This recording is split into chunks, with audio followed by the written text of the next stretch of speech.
We missed you at the 4:00 show, man. We're just gonna miss you. Just letting you know now. I know you got stuff to do. And we support you 100%. We are just gonna miss you. There was gonna be a hole in the show without you there, man. Right here. Sorry, guys. I'm sorry. No, it's like that. Cool, that we love you and we song, support you. You know that video that I did. It's just a quickly thrown together thing, but quickly thrown together. That video took me 2 hours to make on my fucking phone. That's the kind of time I don't have.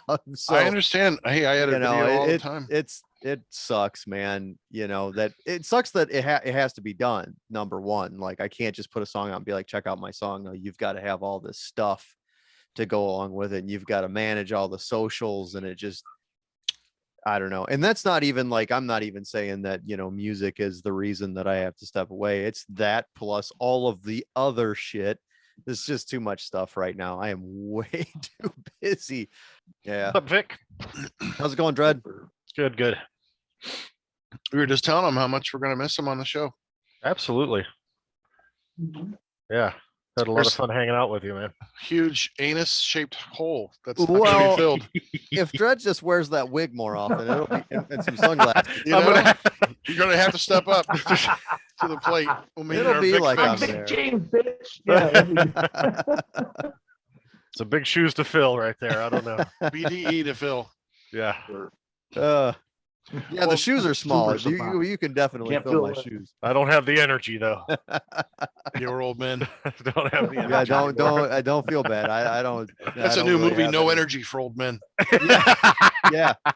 Yes. That's every day, I think, for people over like 35. It just starts you slow way down. It does. Yeah, there it is. Hey, there we go. Hey, dudes. What's up? All right. There he is. Getting a little nervous there. Yeah. We thought, man, if you don't want to be on the show, all you have to do is say no. It's okay, man. You wouldn't even have seen my face on here. I'd be somewhere else. So don't worry. I want to be here. We were really hoping you would just wite answers down with Sharpie on a pad of paper. And to hold them up. Yeah. Like one at a time. We'll just do a lot of yes and no questions. Take it easy for me, please. Yeah. A lot of opportunities just to say fuck, things like that. Yeah. You could reuse cards, definitely. That'd be awesome. There's no rules with our show. No. Well, I'm glad to hear that. That's lawless. Good. Absolute lawlessness here. That's how I live. You know that, Vic. I do. Yeah. I'm looking forward to hearing some road stories because I know you guys toured with Vic for a while. So believe me, we're going to be asking about that. I hope to hear a lot. Something embarrassing. There's much more than I can remember, and I can remember a lot of crazy shit. So you're gonna hear excellent. That's what we like. That's the kind of stuff we love, man. Yeah, story time. That's our favorite. I think that we just dive in with that. Because I immediately, the first thing I see Robbie's face, and then I see Kevin Chappell and Chris eating fucking Progresso soups with their hands right out of the can. Oh my god, dude! Right out of the can, doesn't even warm it up. And I'm like, wow, like using man, a spoon or just with his fingers? No, just fucking fingers. I'm not like chicken noodle too. Yeah, it was the worst, dude. They were, oh my god. There is so much worse than that though that happened even on that tour as far as food and drink. Awesome. Like okay, I can't wait. Yes, yes. Let's all do right, the Montag, do it. All right, let's get our intro. Let's do it, man. Hey guys, this is Jeff from Volcana, and you are listening to Heavy Metal Horror.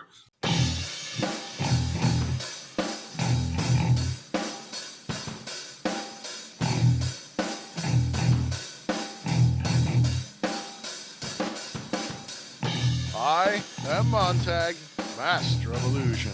What goes up must come down, but not always. Hey, this is Chop Top. Keep it heavy. And this is Dreadbull.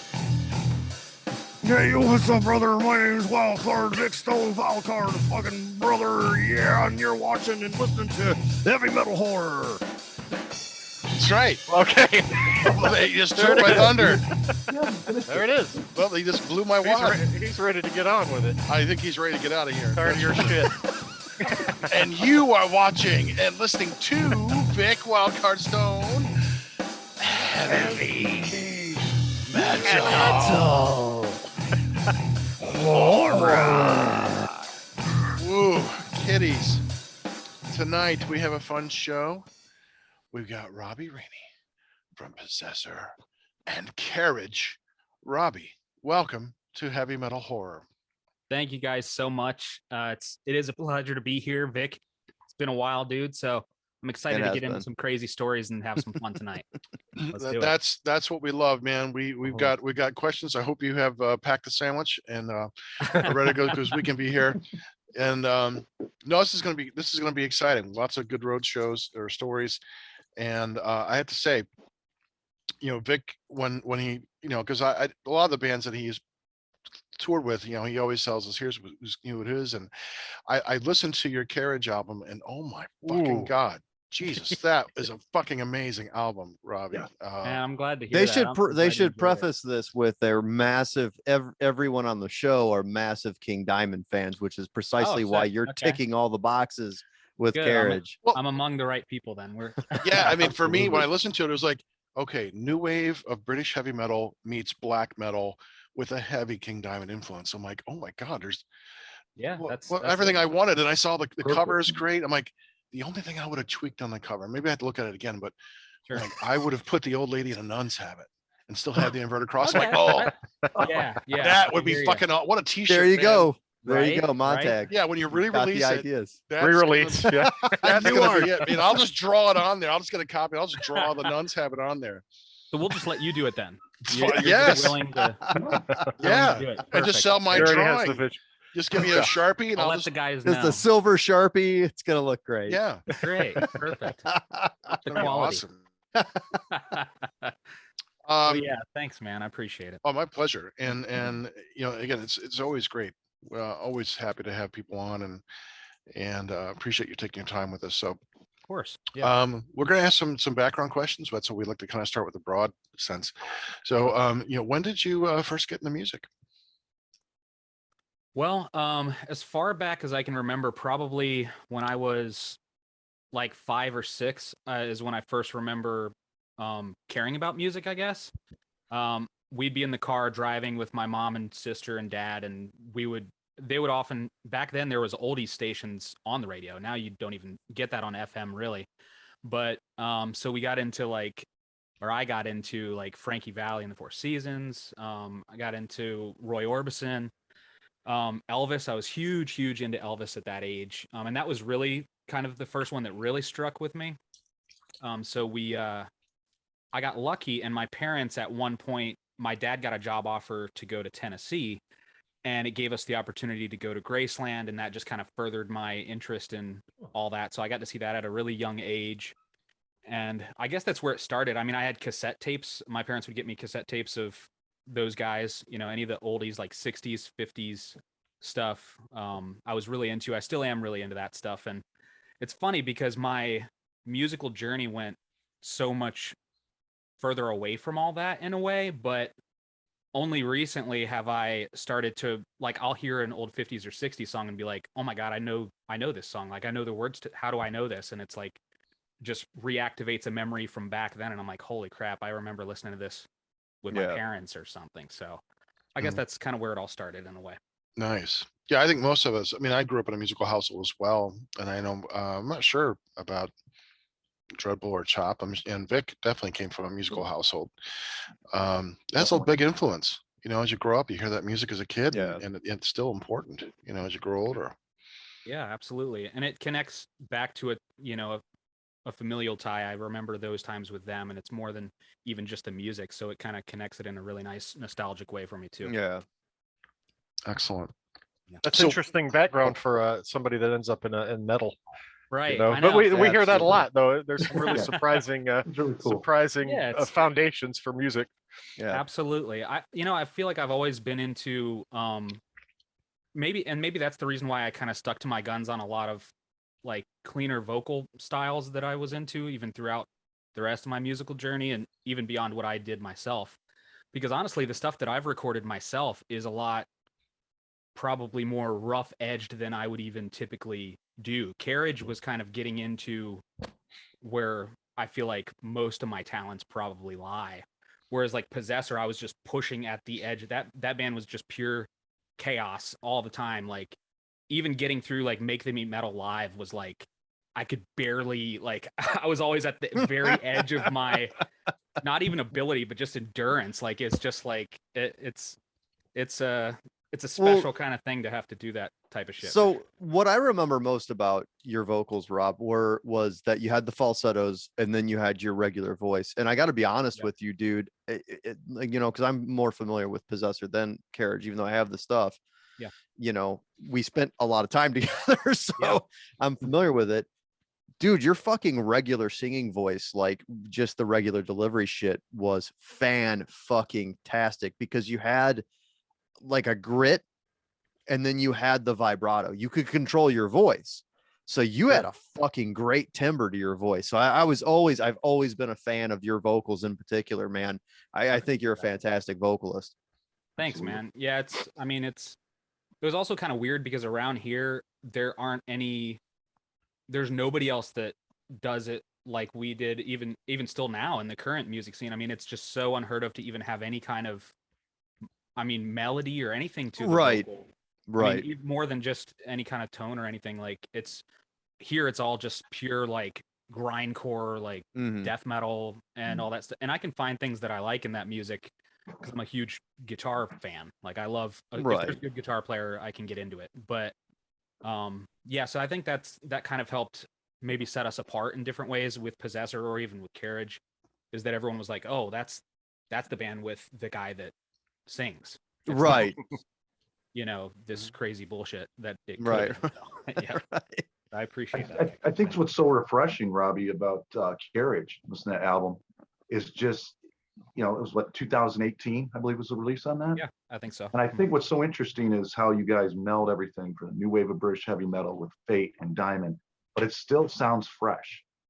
And it still sounds, it's really cool. Can you encapsulate a little bit about how you feel about, how you guys progress with your sound, and if you get that same feeling as well, that it just sounds, it's nice and refreshing. Let's put it that way, to have that in the metal world where everything starts to sound similar and the same. And really cool. I and thank you for that too. So I can elaborate on that. So some of the influence going into Carriage was kind of, as Possessor was coming to an end, we were writing the songs that we didn't get recorded, and not even because we recorded Death Race Forever and Possessor, and that was kind of the last thing that we officially recorded and released. It wasn't like we didn't release it on CD or anything, so you can't get it anywhere online. But that was kind of treading into territory where we were getting into what would eventually be Carriage, and a lot of stuff we were writing at the end of Possessor was getting more into that style, and shifting a little bit away from thrash, I guess, even though there's still plenty of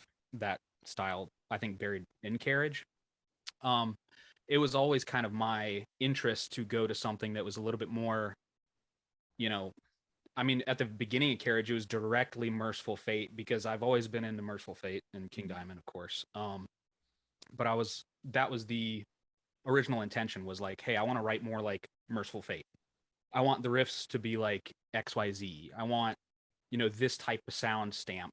And then as Possessor broke away and we decided to start a new project, that really kind of freed us up to feel like, well, we can do anything now. Because that was I won't say it was the problem with Possessor, but one of the things about Possessor is that we felt like we had to be in a certain box. Mm-hmm. And my style didn't necessarily, I was finding myself wanting to go to different places. I'll put it that way. So as far as vocally and what the types of songs I wanted to write. So I think that's kind of where it started, was just like hey, wouldn't it be cool if we did something that sounded like Merciful Fate or XYZ? And as we started writing the album, we did like Into the Night. We wanted it to be like an Accept style thing. So I did that kind of thing on that song specifically, but it was just neat to be able to be like, okay, I want this song to sound like Accept. I want these songs to sound like Merciful Fate. I want like these different stamps, different things I haven't tried before even. I mean, there was a lot of like experimentation of like, okay, is this song even going to work on the album because it sounds different from the other ones? But I think it's closely melded enough, and the people that would listen to us would likely be into that sort of thing as well. So it didn't really matter as much that maybe like a couple songs might have a different style kind of jumping away from the other ones. But it was just nice to be able to get into something that had different tempos even. I mean, I was just used to right, just like this onslaught, like nonstop, where I'm just like screeching at the, peaks of my fucking lungs, like where I'm just barely holding on for dear life. And so it was nice to be able to have a more relaxed, even live. Carriage was a lot easier for me to deliver on because my talents, I think, lied more in the singing and things like that, and less into the more I had to push my voice to get that kind of rough and gruff edge to it, it made it more difficult than to do the highs and the different other notes I wanted to hit. And God forbid if the sound was shit, I'd blow out my voice. High end is the first to go. I mean, it was just like maybe a good 20% of shows. If the sound was no good or the sound guy's just nowhere to be found or whatever, they don't give a shit, then I'd be left with to my own devices, and I would just have to beat my way through, I guess. Right. So, yeah, that's that. I hope that answers at least some of that question. Thank you. Another quick question. How did you guys come up with the band name Carriage itself? I was going to ask that. Okay. So this is funny and really kind of stupid, but we're used to Vic. Don't worry, we're fine, man. I'm not funny and stupid. That's our middle names, man. So so we were outside of practice with Possessor actually, and it was, I don't know if it was the last practice we had as that band or what it was, but basically myself, Gage at the time, who was in Possessor, and Mike Martin, who ended up in Carriage with me. We were all just standing there and thinking like, what would be a cool band name? Because at that point we kind of, I think on that day we were like, all right, maybe Possessor's over, so where do we want to go?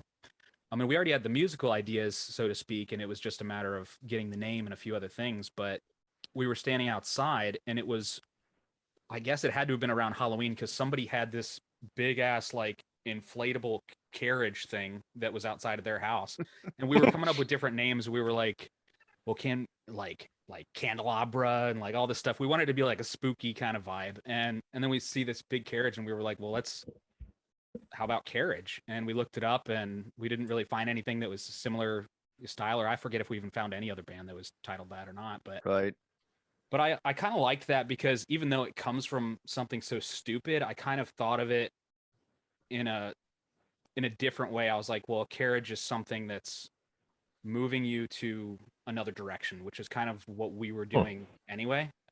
So I guess I connected it like that. Or you can just think of it as a stupid fucking Halloween prop. I don't care. You can either be really smart or really damn stupid. So I don't know. Whatever way you want.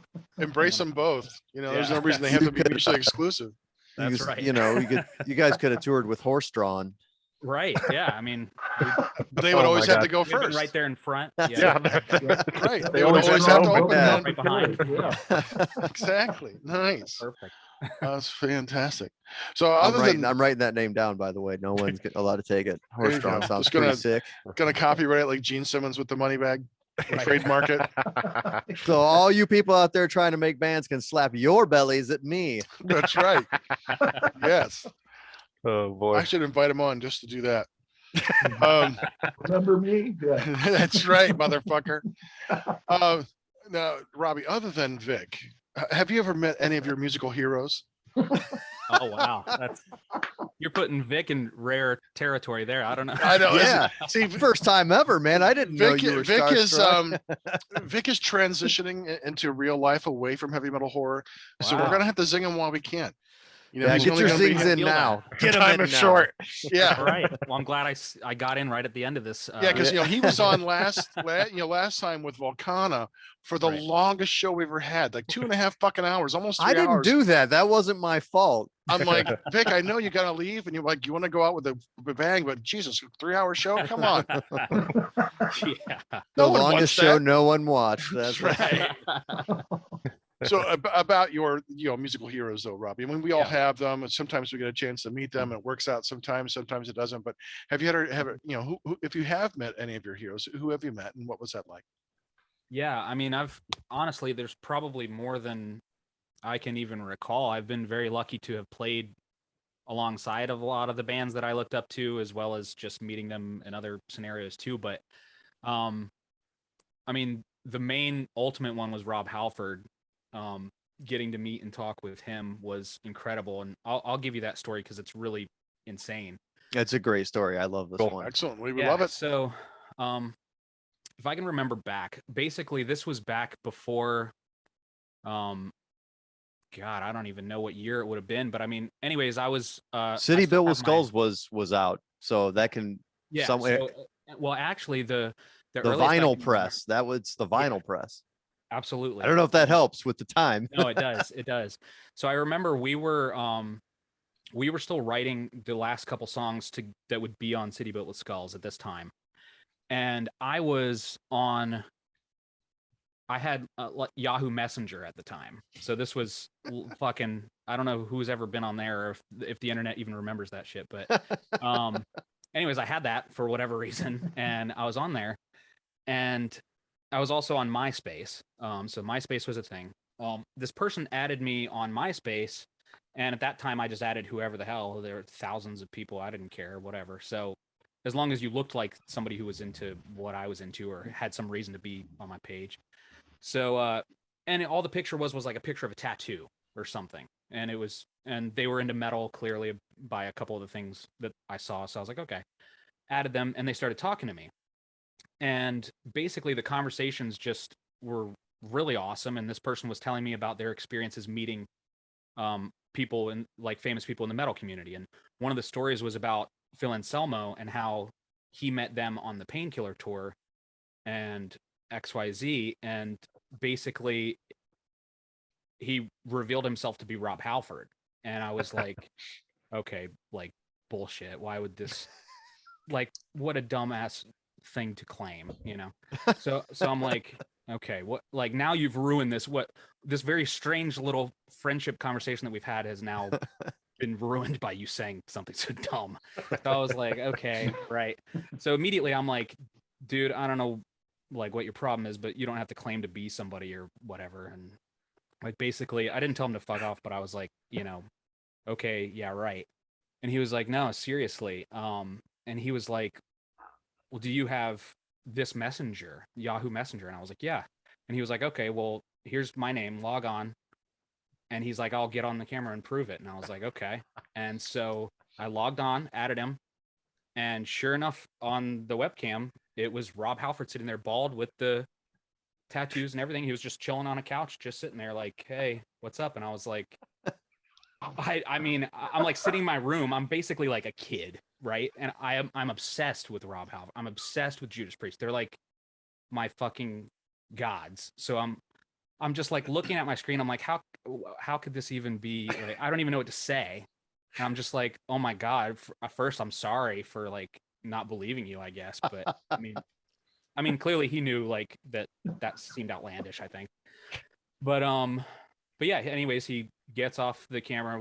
We get away from that and back into the MySpace thing. And so we just talked, and he would just hit me up every now and then and be like, hey, how's it going? And I was like, hey, I'm doing this Possessor thing now, this and that. And he was like, cool. Once you get something recorded, send it to me. I want to hear it. And I was like, okay. So basically, I ended up bringing, I printed out a transcript of the conversation to bring to band practice and be like, dudes, I talked to fucking Rob Halford and he wants to hear something from us. Like, and they were like, dude, yeah, right. Like, yeah, right. Obviously everyone thinks I'm fucking lying, right?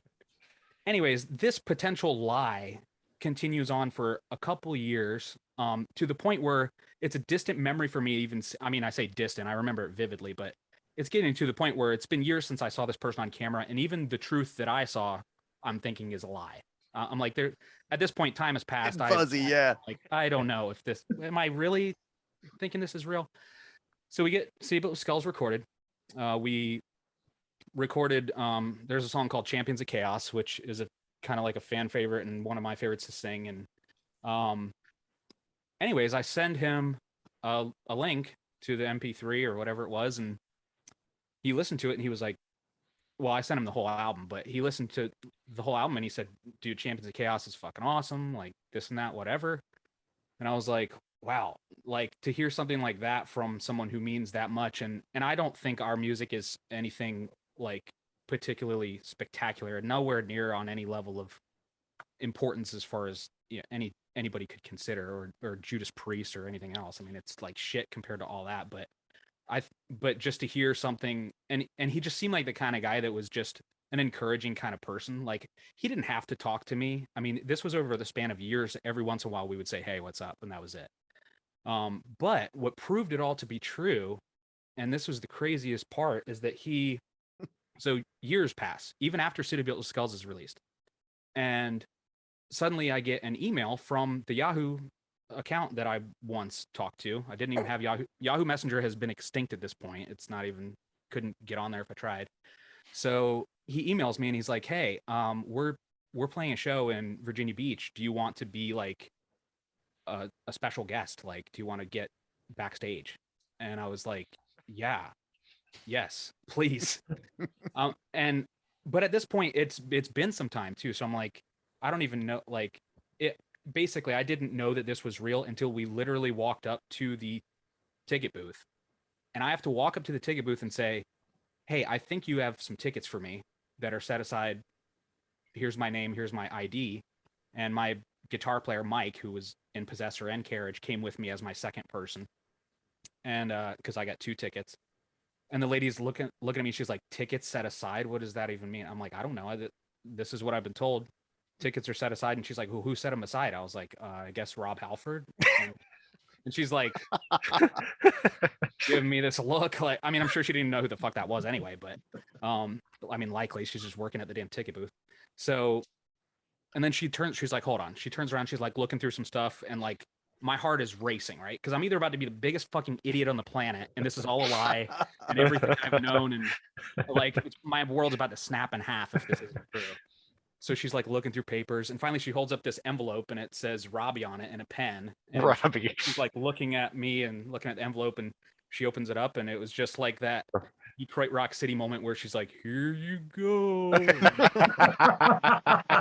I look at Mike, and at this point, Mike, everyone thinks that I could be bullshitting everyone, or that this person could be bullshitting me, and I'm just holding these passes, and I'm like looking at Mike, and we just fucking screamed. We were like, "Oh my God, it's real." Like, I could not fucking believe it. And we got front row, right up front, 2 spots right in the middle. Wow. We brought all of our Judas Priest records to be signed, and because we were gonna get back there and get to talk to him and all that. Not to mention, we're lugging all this shit around. Imagine if I got turned down at the damn ticket booth. I looked like a fucking imbecile. So there's a lot riding on that moment. Yeah, like, I've got fucking people rode with me to the show and all this. So yeah, anyways, at the end of the show, we got to, and the show was incredible. I think it was I don't know if it was the Redeemer of Souls tour. I think it might have been.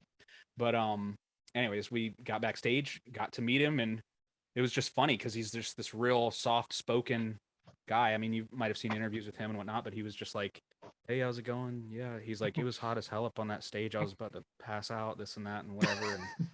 And it was just bizarre, and I was like drunk as hell too. I mean, we were just banging down shots and everything. Like, we were just having the time of our lives, just thinking like, "Oh my God, can this even be real?" And it was like a dream. And I gave him a copy of City Built with Skulls on vinyl, and we got pictures with him and everything. And he was just incredibly nice and kind, and took time to talk to us. And I asked him about a few of the albums, and just like his thoughts on, how certain things are perceived now that they're an older band and everything, and like looking back on his career. And he had some cool shit to say to me, which unfortunately I don't remember probably half of it, but it was incredible, and it's something I'll never forget. And he was just incredibly nice. Other than that, I mean, some of the other people on the list would be like Steve Grimmett from Grim Reaper, Nick Bocott from Grim Reaper. They did like we played a show in Chicago, and basically it was a festival. I think it was Legions of Metal Festival. Legions of Metal, yeah. Yeah. So Possessor played on that, and we got to one of the bands playing was, Steve Grimmett's Grim Reaper. And just out of pure circumstance, Nick Bocott, the guitar player, happened to be in Chicago that day. Hadn't played with them since the 80s, from what I understand, and just called up Steve Grimmett and was like, "Hey, can I come on the show and play?" And he was just like, "Yeah." Oh, wow.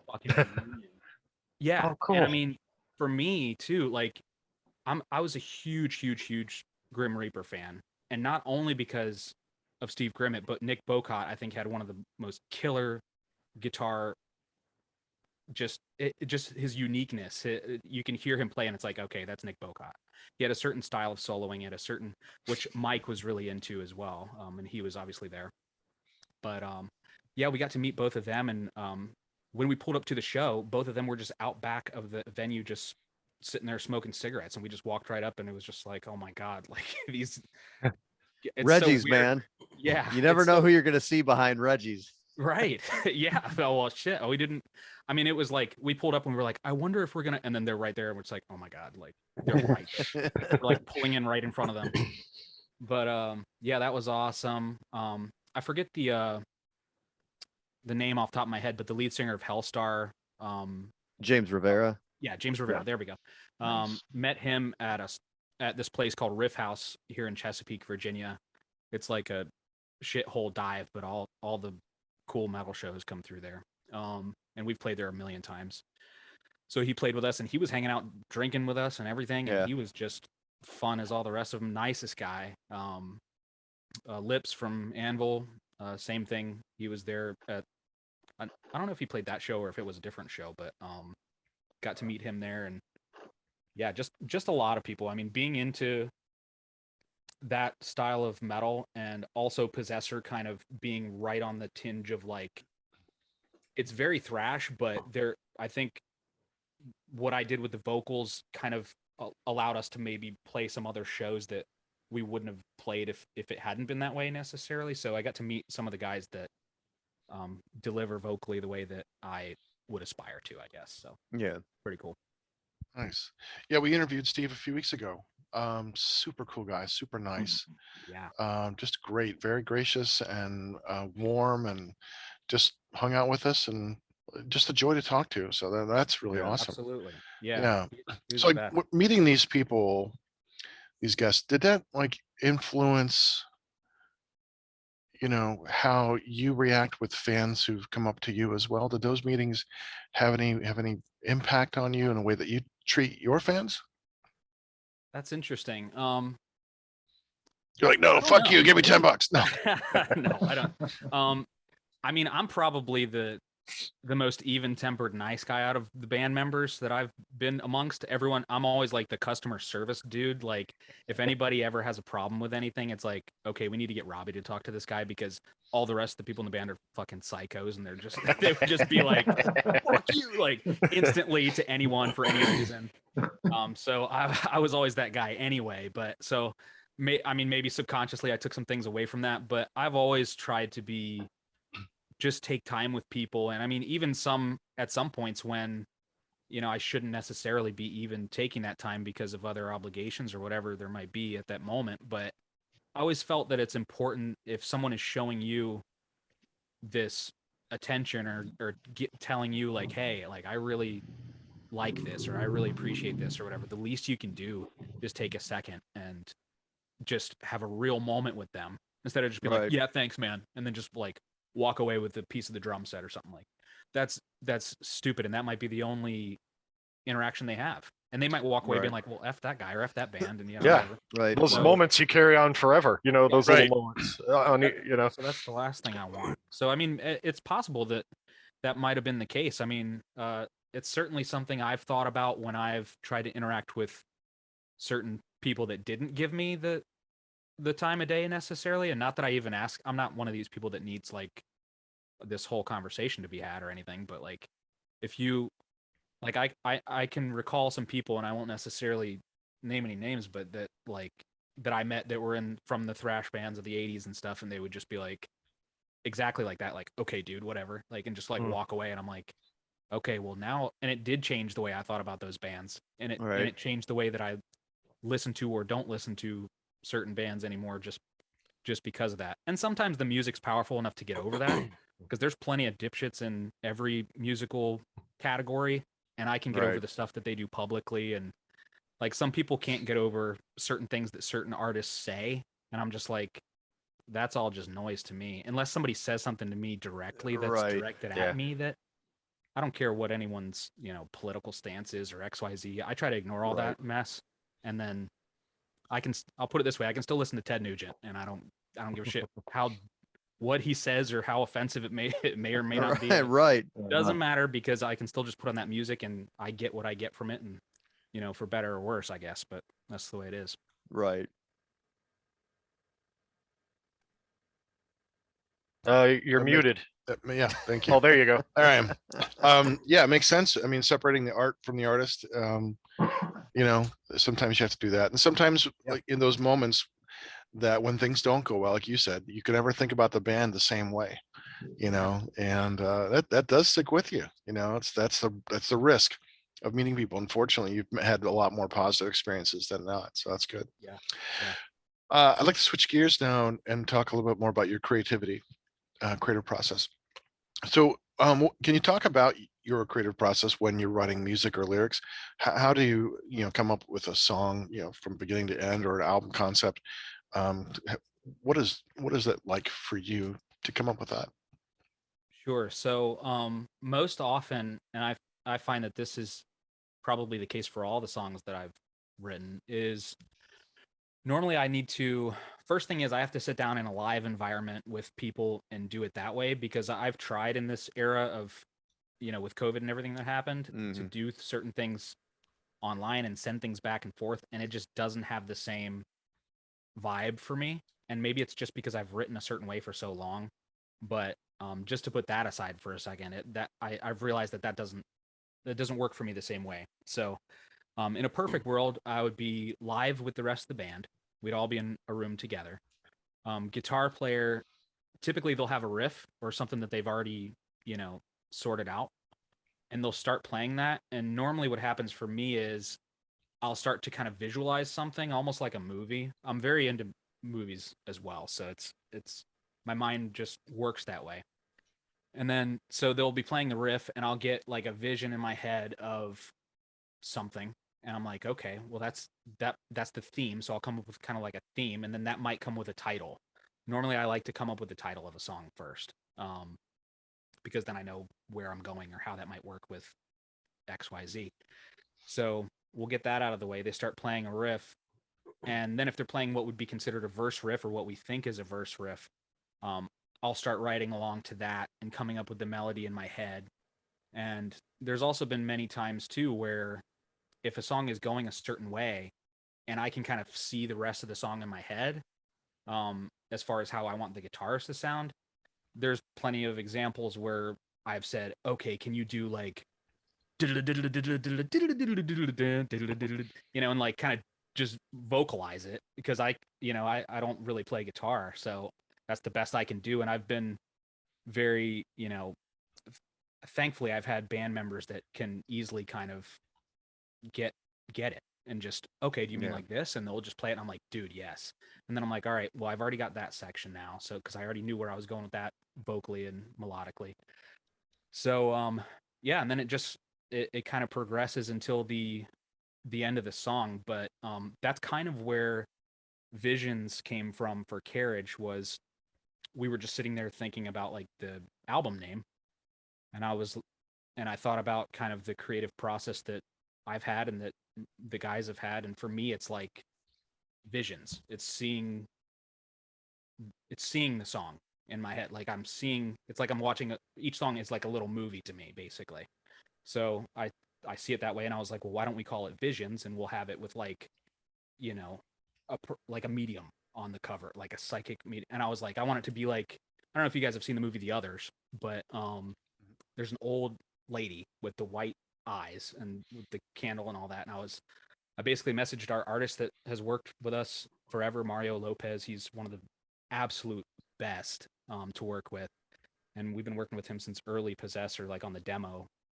And I was like, dude, can you do this? And I just gave him the ideas, and I was like, I want this old lady with the eyes and with the hair, and I sent him like picture examples and stuff, and he just blew it out of the water. He did so well on that cover, and it was so cool to see him do something different, because a lot of times an artist can get into a certain box with what they do. I mean, much like what we did in Possessor musically anyway. And it was just so cool to see him do something different, because I hadn't seen him do that kind of art before. It's a lot of just like, like zombies, skeletons, a lot of the stuff that you see with the thrash bands, which is cool as hell too, because we had that as well. But I don't know. It was just neat to see him do something more on a realistic level, and It's a T-shirt. The cover is amazing. Cover. Yeah. I want that I as love the it. shirt because it's just such a striking image. It's fantastic because it really does. The cover's the first thing you see when you get ready to play an album. You look at that cover, as we're all Maiden fans. It's like when you look at Live After Death, you're like, oh, you know what's coming. Or Power Slave, these covers that are very involved. And when you see that, like, okay, we got the creepy old lady, we got the inverted cross. I think this is going to be good. It doesn't disappoint. So no, I totally get that. Possessor and Carriage are completely different bands. I mean, you've got the death metal and versus the black metal, new wave, British heavy metal influences. For you, what were the benefits or drawbacks or both from being in bands that were so very different sonically? Well, I don't know. It's unusual because now looking back on them, there are certain things that I don't know. I've got a different viewpoint of it now than I think I did then, because as we were coming out of Possessor, I was very much wanting to go into something like Carriage, where it was like, I want to do a lot more clean vocals. I want to experiment with different sounds and different, go in a couple different directions. And so I was very happy to do that at that time. It was exactly what I wanted. I wanted the live show to be different. And that's always been key to me. And the live aspect of everything has always been, I want to deliver. I want us to look like a band. I don't want to just be Joe Schmoes walking up on the stage, any old guy off the street. I want you to see it and be like, okay, that's the band. I don't know why I have that in my brain, but that's just how I've always been. So for Possessor, it was all the spikes and leather and chains and everything everywhere. And I am shocked that there was never a serious injury on the stage, because I waited for it. The nails that I had, I mean, they were like probably 8 or 10 inches long, and it's just a nail. You just bought a fucking nail from Home Depot, 3 of them, put them on the shoulder pad, and we wouldn't be shy about slamming into one another. And that was the whole thing. It was like, let's get crazy. We're all drunk. Like, let's just give these people something to look at and be like, whoa, what? We wanted it to be chaos. We wanted it to be like, this band is operating where they're about to go off the rails. And that's what I wanted that vibe to be. And oftentimes I think we easily got there. At least it felt like we did, because by the end of the show, I was like, oh my God, what did we just do? So, I mean, but it was crazy though. And the whole thing was, I remember slamming into people all the time and being like, wow, I'm surprised it didn't literally gouge someone's eye out or something. It could have happened any time, but it never did, thank God. Not that I gave a shit about any kind of safety at that point in my life. I was just everything I was doing was against all laws of physics and logic and everything else. So, as most people do in their early 20s. But yeah, so that was very different. The whole get up, everything that we were dressed up in and whatnot. Carriage, I was more I guess not like lenient on the look or something, but it was just like, okay, all black. I'll have a leather jacket here or there. And I wanted to do I wanted a white shirt with the big ass studded belt, the big one. And I wanted to be like Paul Di'Anno, how he used to do in Maiden.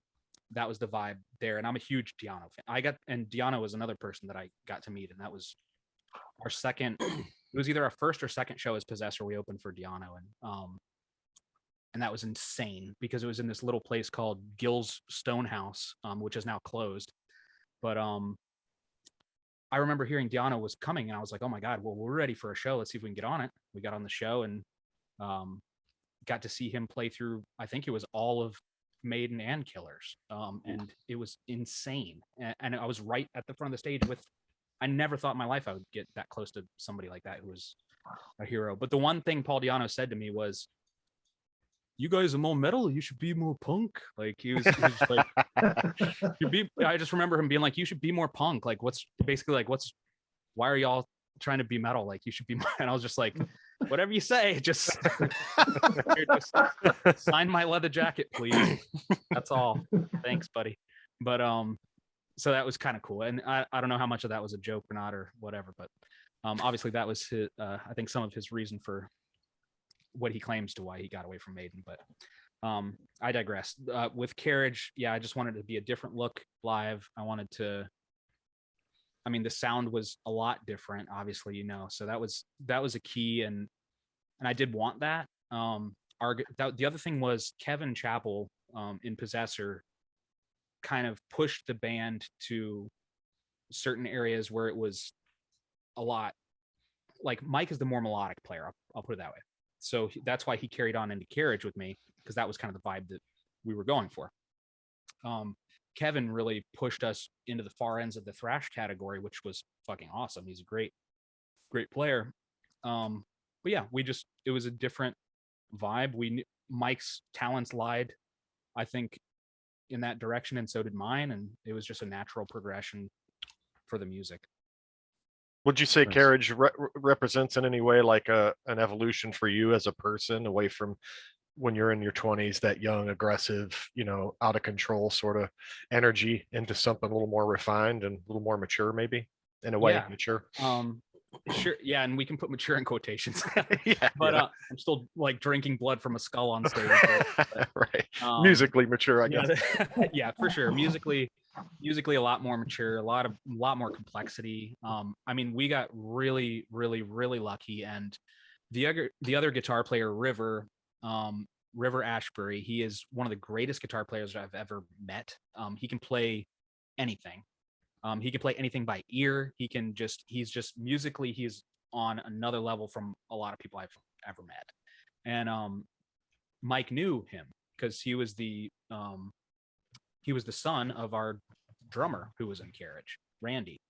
And he always told me that he was good, but it was never anything that we needed to pursue or look at until Carriage started coming into existence. And he was like, dude, we got to get River to play. And when he showed up, and he started playing, and he's into all the same shit that we are. He's into the same horror movies, all that stuff. And it was just like, it clicked. And I was like, oh my God, this could be the greatest thing all of us ever do. And so we just got incredibly lucky, and his input into Carriage was just absolutely phenomenal. So I couldn't be happier with honestly how the album came out and everything. And the unfortunate thing, I think, we're talking about like evolutions of these things. Unfortunately, right before the album was about to come out, basically certain circumstances came up, and River had to move to Chicago, and it basically kind of aborted the whole thing before it was even out. And so it was like, well, we're not going to tour, we're not going to do anything, because he's going to be gone, and he's the key to the band, basically. And to get another guitar player seemed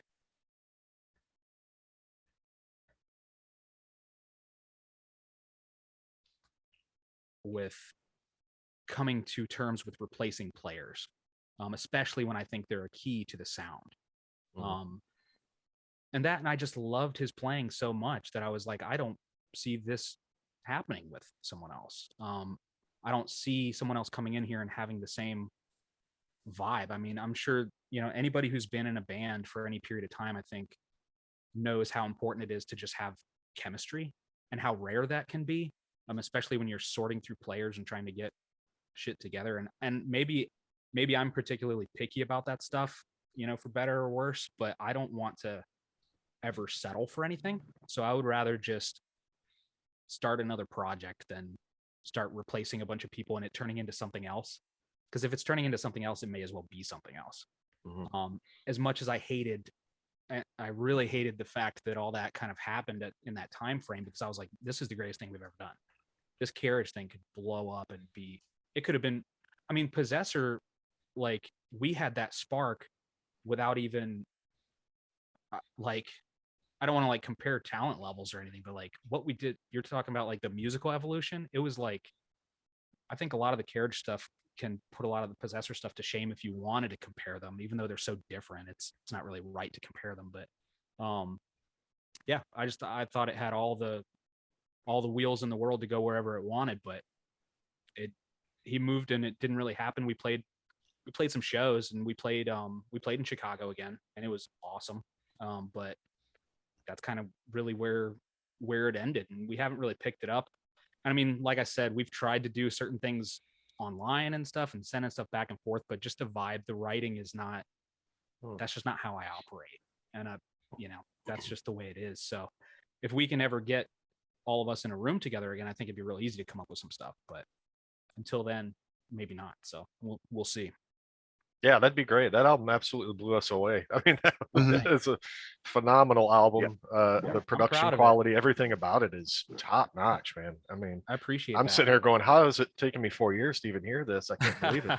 Well, that's the thing, man. I really wish that we could have given it the legs that it deserved, because I mean, we didn't, at that point, we weren't even promoting it, because we're like, well, why would we do that if this is like over? Basically, it was just like, well, okay, sell the CDs that we have. And the crazy thing is we have all the vinyl that we got and didn't even sell it. We just have all the vinyl. It's all just packed away, basically, because it was just, it's like, what do we do with all this? That and selling vinyl is a huge pain in the ass, really, as far as like shipping and everything like that goes. At least I don't have any experience with it. So it became like, all of a sudden the vinyl came like months after we had pretty much stopped. And we have this like mountain of junk, basically. I mean, not junk, but obviously I love the album, but it's just like, God, now we're burdened. How do you sell it? Right. Mhm. And it's like, how do you want the excitement behind it of like, Carriage is doing XYZ and here we go. And here's the vinyl and we're coming to your town and la, la, la.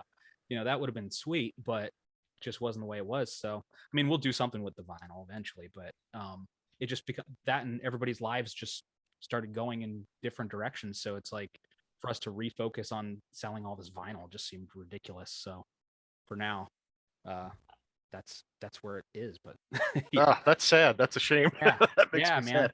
Yeah, I love the damn. Yeah, So I mean, to hear it on fantastic. vinyl too is Mhm. really cool. And yeah, I mean, who knows? You never know. I talked to River. We just talked, and we may get the opportunity to get together again and do something musically. And we'd both love to. It's not for us not wanting to, that's for sure. It's just a little bit more complicated than we may like. Logistics. Yeah. Right. Yeah. That's just the way it is. No, that album certainly stands out. We've done this show for what, year and a half, a little over a year, maybe. Yeah, a little and, over a year now. Yeah. gotten exposed to a lot of bands that we hadn't heard previously or hadn't listened to in a long time. And, occasionally, so you listen to a lot of new stuff, and occasionally something jumps out at you like, whoa, wow, this is more than I was expecting. And, Sorcerer, I think, was kind of a surprise for us. Like, wow, Mhm. these guys are really good. And, this album is one of those. Like, it really jumped out. I'm like, I Appreciate that, text man. Montag. I said, "Holy shit, this is really good. Yeah. This is awesome." So, man, I'd love if you guys were able to Well, continue. he's sitting on a mountain of CDs and fucking vinyl, so order one for fuck's sake. Well, Are you on I don't know, Bandcamp? It's not available. No, I don't. We didn't put it up available for sale anywhere, because that would have been a whole nother thing we had to create. And I think the vibe was just kind of gone at that moment. We were just kind of like, okay, who wants to take on this task of like doing this? And none of us really did. And like I said, Damn. it was just, I know, I like. You should this just is get a like the I just worst- got to get a copy just so I can put it behind with the posters hanging for up, sure. because Yeah, it's such I a mean- great graphic, Well, unless you that's have really what I posters. wanted. Do you have posters? No, I have a gigantic fucking banner that we made though that we never got to use. It was Oh just, man. yeah, like I've got That's it, how like, it goes, dude. Yeah. I got to use my banner like 3 times before Right. we stopped playing out. It's just sitting in my basement. Yeah, we've got like the old Possessor banner at Mike's house, and we've got the Carriage one at mine, and everybody's got a little piece of the history, so it's all right. Oh, that's sad. It's such a hidden gem. This album, man. Yeah. Yeah, this Yeah, album, yeah, it's an album that it gets better as it goes. Mhm. And I'm like, fuck. I'm like, holy crap. And so that's why Yeah. when I told these guys last show, I said, we were talking, I'm like, this album is just so good. And Dreadbull's like, I know. We were just going back and forth. Like, we couldn't believe Yeah. how good it was. And like, why have we never heard of this? So we got to thank the super savant, Vic, for introducing us to Wildcard. so much music that Vic's brought our way. Nick is And, constantly bringing me out of the obscurity of my life and putting me in front of people. So I've got him to thank for a lot of things. The least I can do is come on here and talk with you guys. So well, we appreciate it. Of I'd like course. to talk a little bit more about your touring stories. I know you have some good stuff. So we always start by asking, like, do you prefer the smaller intimate venues or larger arenas? Because from a fan's point of view, being close to a band is really fantastic. But what's it like from the band's point of view? Well, I think this goes for me as a fan of music and also as a performer, but I like smaller to mid level venues as far as the size goes, because typically the people that go to those shows get crazier. And I'm all about the energy of not only what I'm doing on stage, but what I want you to do as a fan and as someone who came to the show knowing what you're getting, basically. So I'm very into smaller venues like that. That and just the, being that close to the artist, I think it just does something to people, and I think that's a good thing.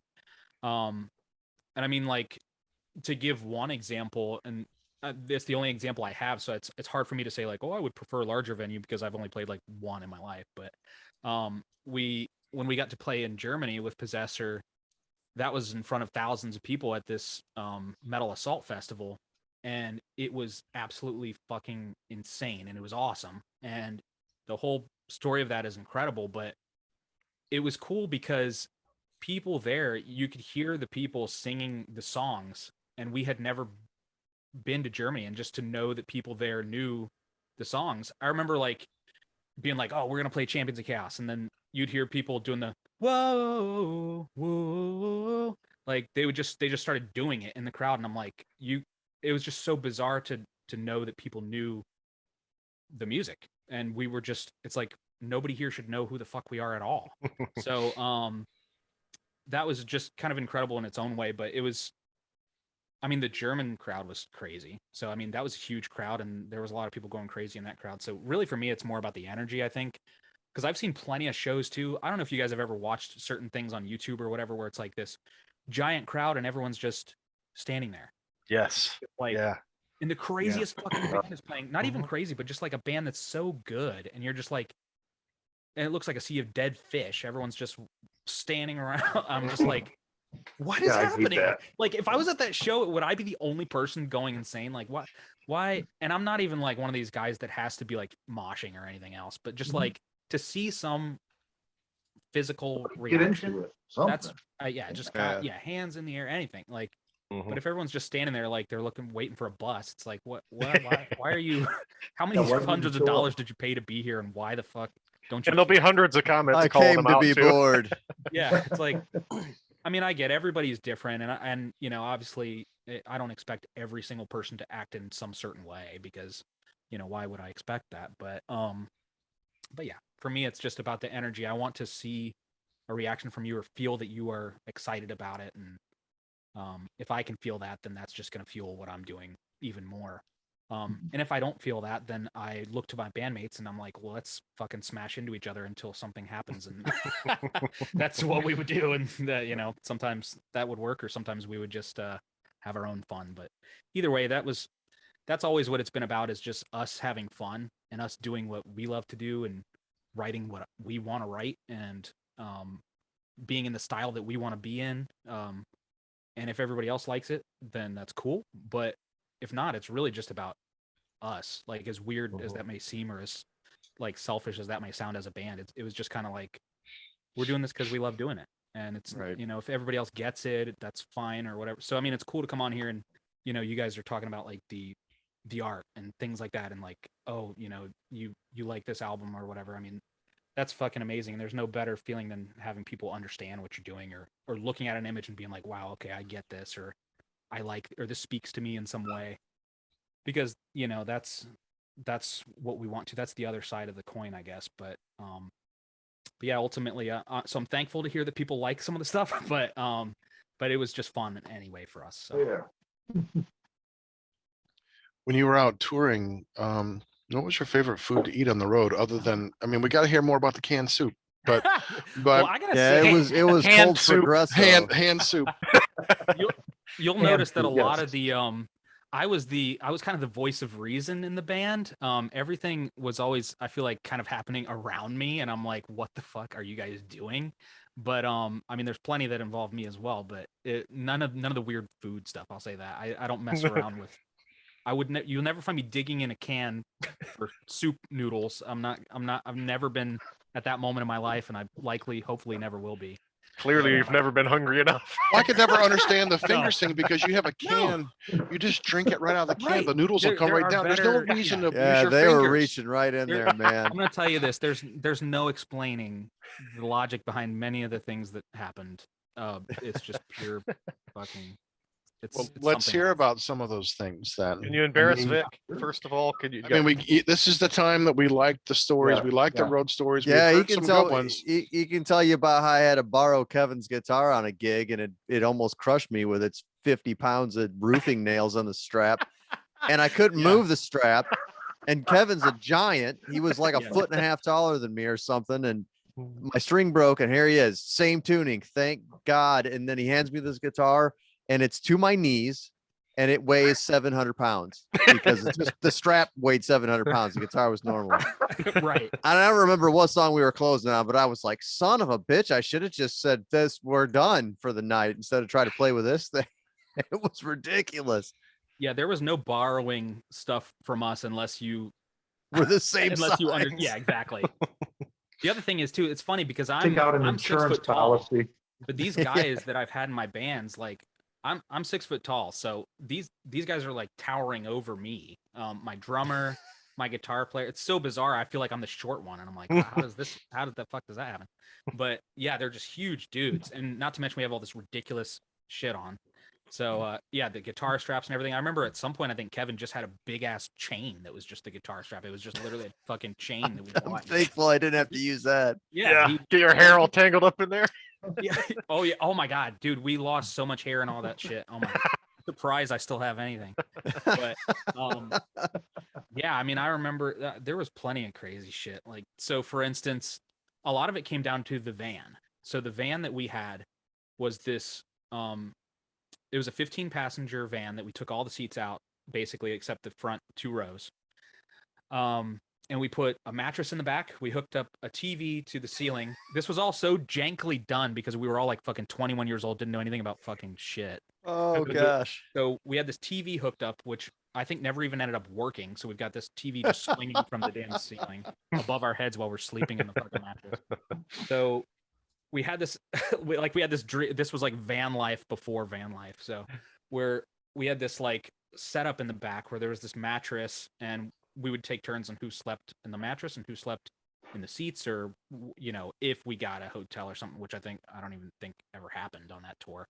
But anyways, got buy this van for probably $500. It was obviously for $500 for a 15 passenger van. There's probably a lot wrong with it, which we learned immediately upon departure on this tour. So I mean, Vic and Vindicator were so gracious to invite us on this tour.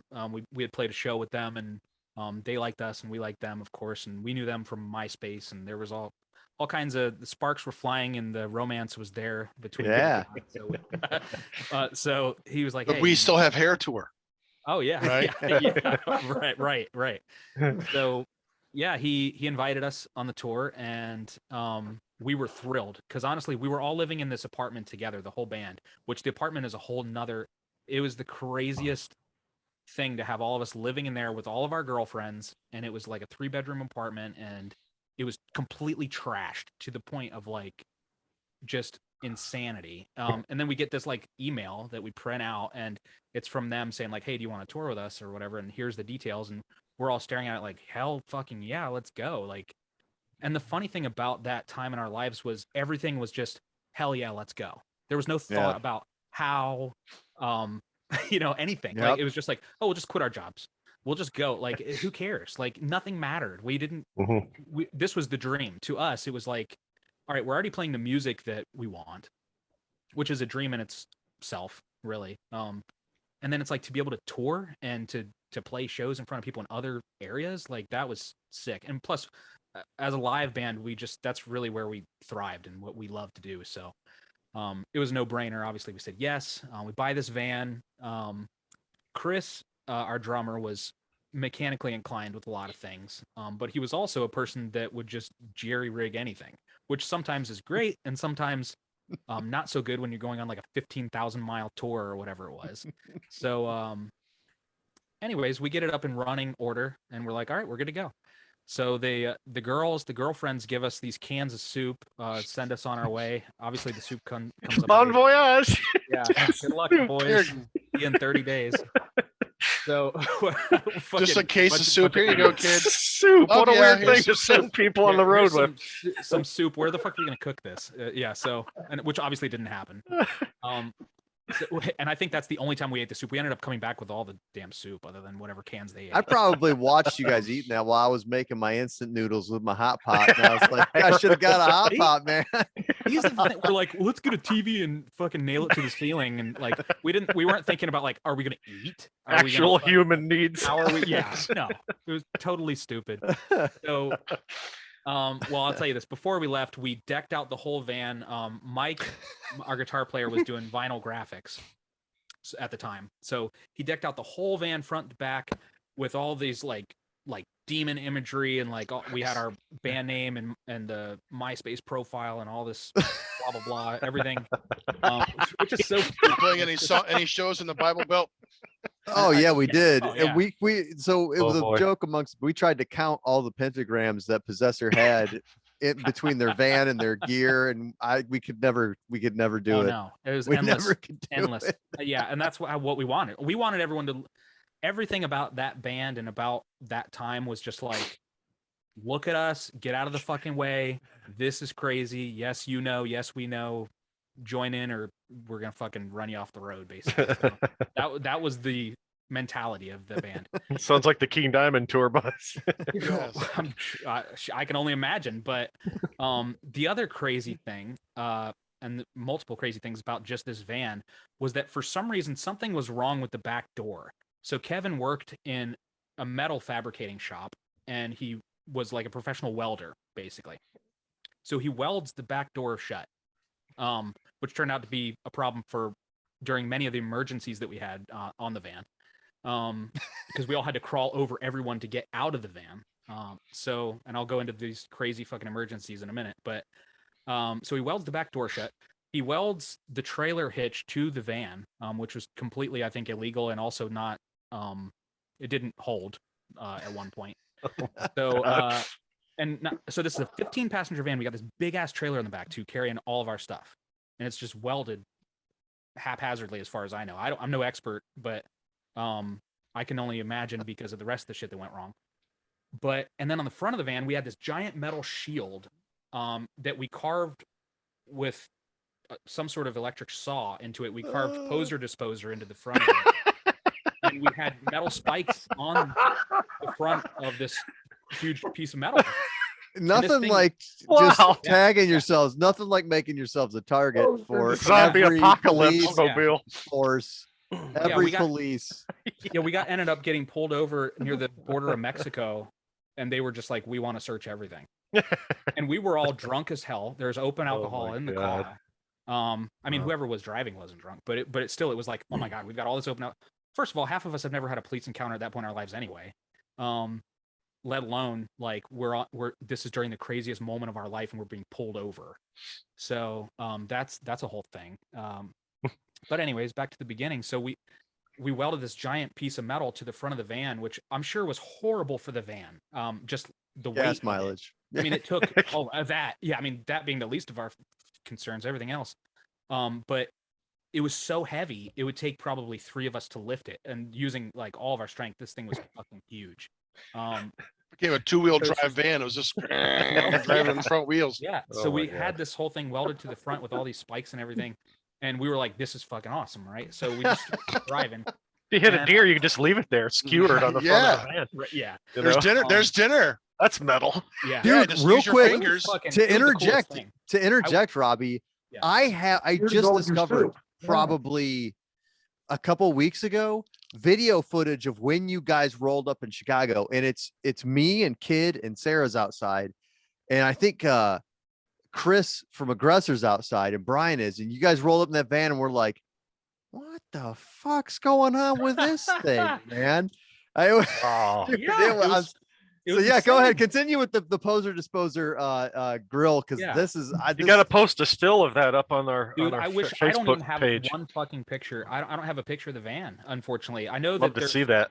I'm sure there's some people have video. So like I know one of the band members from Possessor has video of us in and out of the van, but it's something to see. I mean, it was incredible. The whole van was incredible, other than the fact that it didn't fucking run for shit.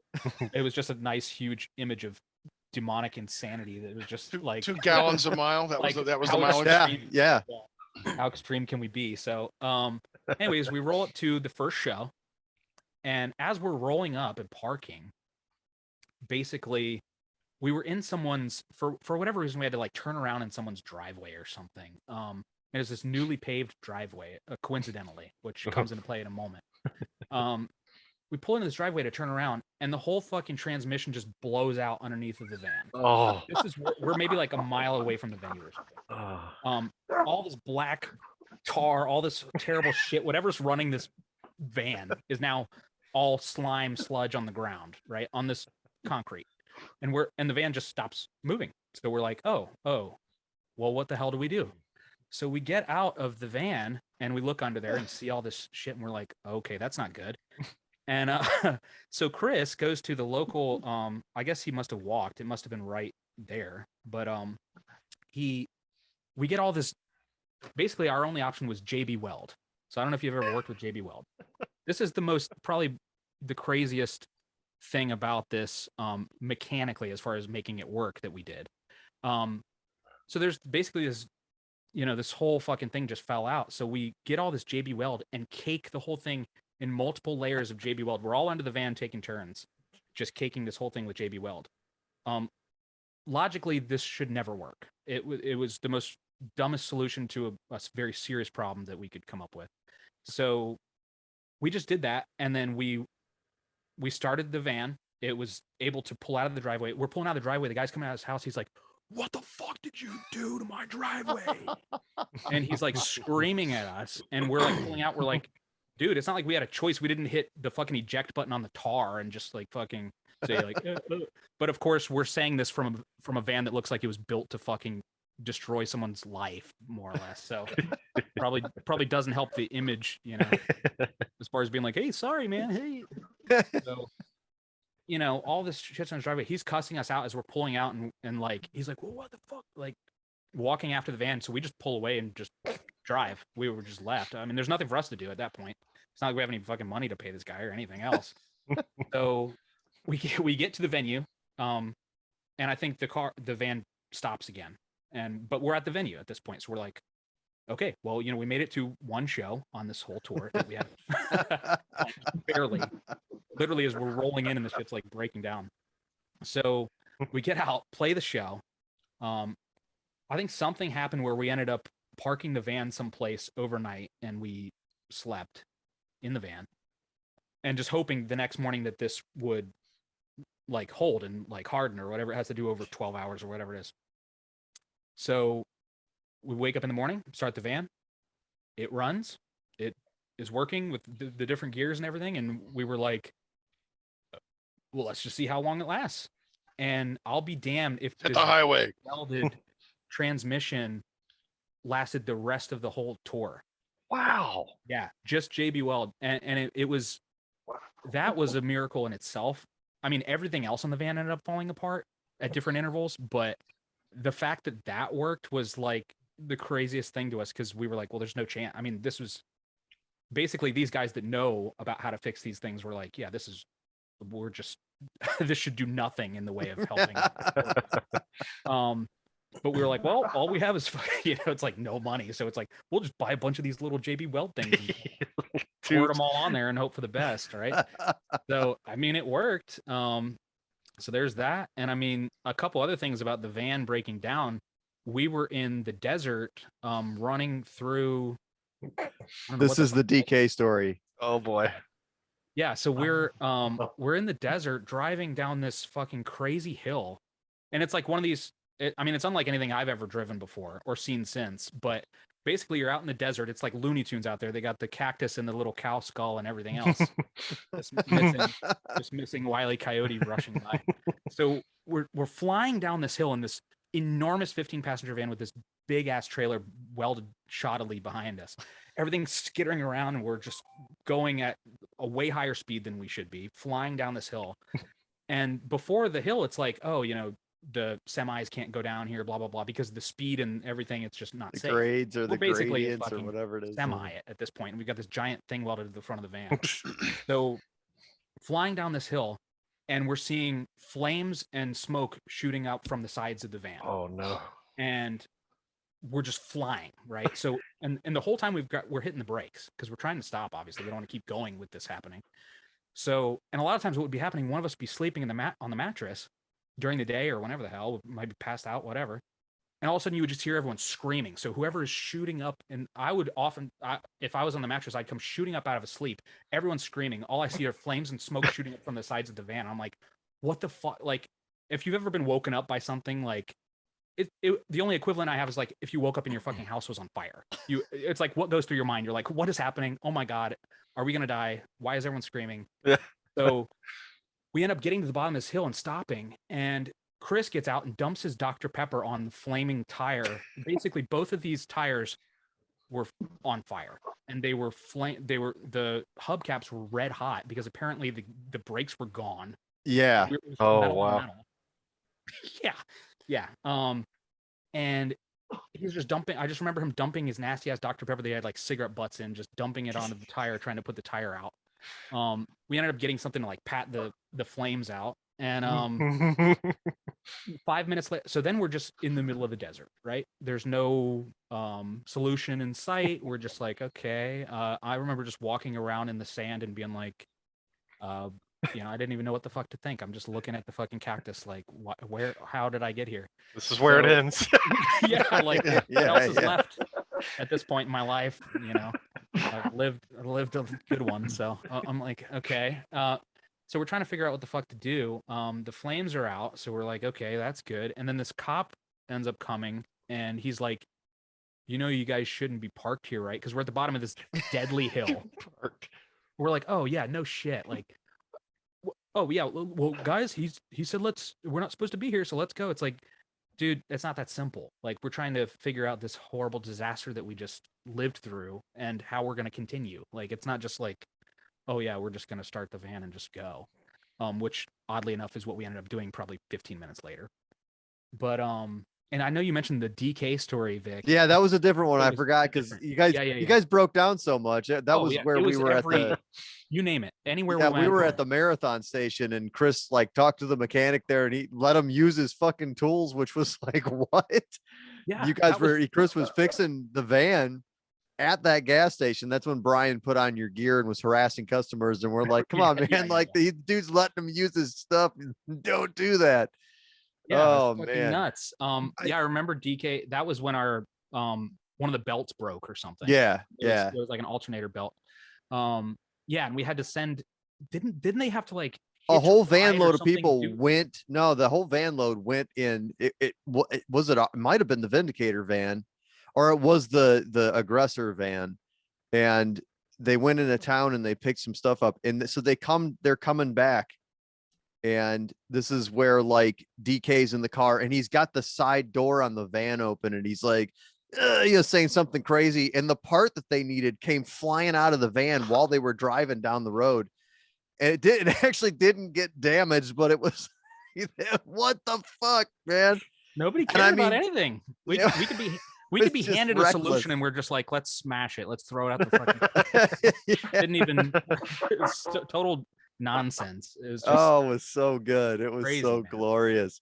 This is Doug Helvering, and you have been listening to Heavy Metal Horror, the best podcast that you've never heard before.